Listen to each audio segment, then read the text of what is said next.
problem. The MGTF is about to get a new owner, but there's a problem. You see, now the clutch isn't engaging. Where there's a problem, there's a solution. And after all, solutions are pointless without problems. So let's see if I can sort this out quickly.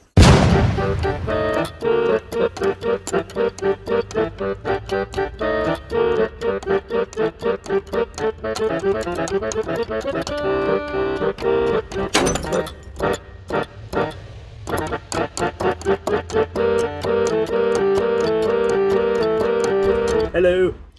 Gonna give myself more problems here because when this started to go wrong, I just rolled it down the slope, and I shouldn't have done, because now it's in an awkward position and I can't even keep the door open while I have a look at this pedal. Well, there's nothing to see there. There's the pedal, as you can see. It is not really doing anything.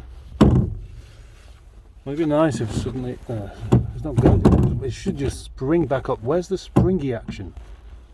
It's not a spring, is it? This isn't going well at all. Shall I tell you why? Clutch isn't engaging, I can't drive it. And because it's on a slope, I can't push it. To add to that, it's now got a puncture in the back because of these carpet fitters. And then I can't get the jack underneath it. I can on this side, but it's not really the right side, is it?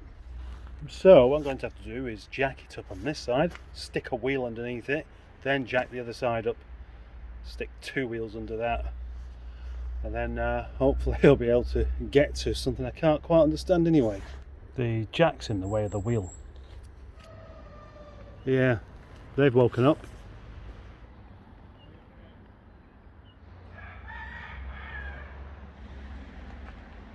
It's the same conversation they were having last week.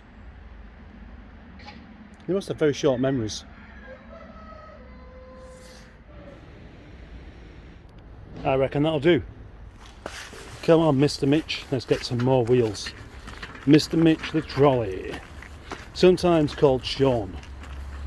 Although, I can't remember why it's called Sean, so I never call it Sean any longer. Just been looking for some motivation, and I found some in the form of food. So now I can crack on with not knowing what I'm doing here. Let's take a look. Well, after some rather unpleasant crawling underneath the car, it seems that I might be looking in the wrong place. That's what's handy about having another one with half the bits removed for reference. Well, it looks like you get to this particular thing I'm looking for from the top, which means removing a few bits, and I'm using one of these things to stop this from flopping down new digits. Well, I've come up here now to look for a 10mm socket, of course, and whilst up here, some of the carpet fitters arrived and just left the gate wide open whilst they're here. And so what do? I feel a bit rude closing it so I can work comfortably around the back, but then if I don't, I'm not comfortable working around the back because the gate's wide open. So, and then another one's just come in the meantime, gate's still wide open. I feel like locking them in. So I'm going to have an apple while I wait.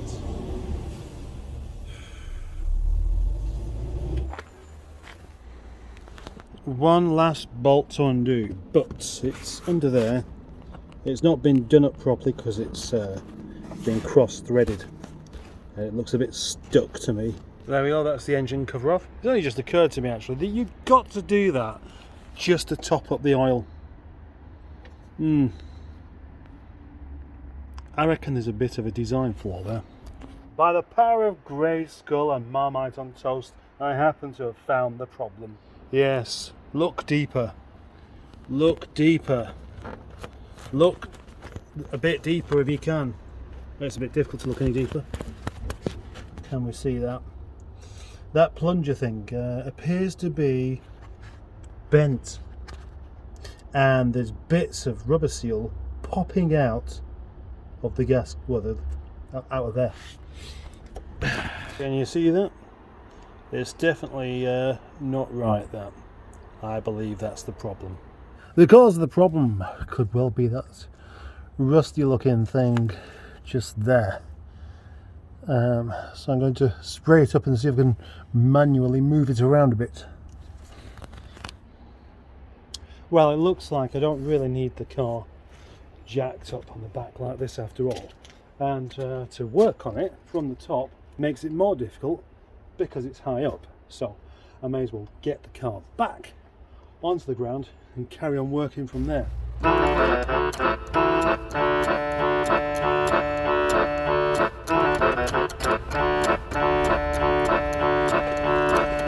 What I thought I needed to take that slave cylinder off was 3 tools. So I took 3 tools with me, and they were the wrong 3 tools. To get that pin just down there, I've undone this coolant pipe and lost a load of coolant. And I know somebody's going to say, well, you don't really need to do that because you can actually just access it like that. But I can't. I can a bit better now.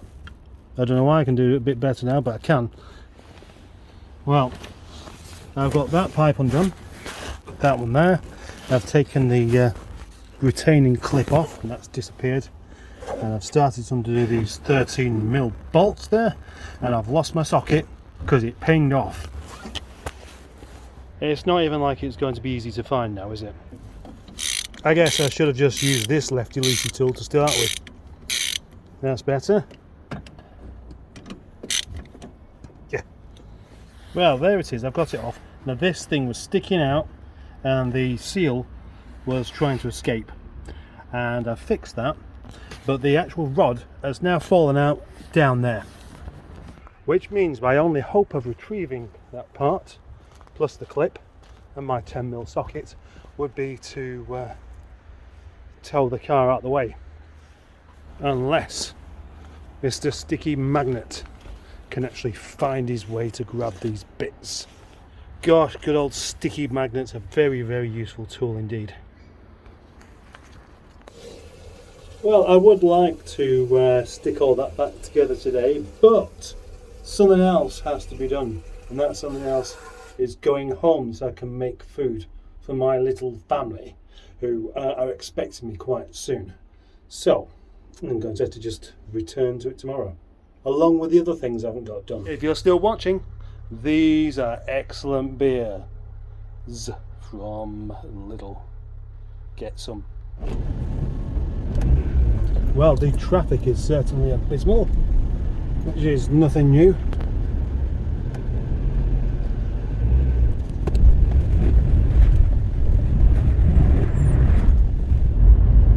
It just doesn't want to stop, does it? And what else? Oh, here's something interesting for you.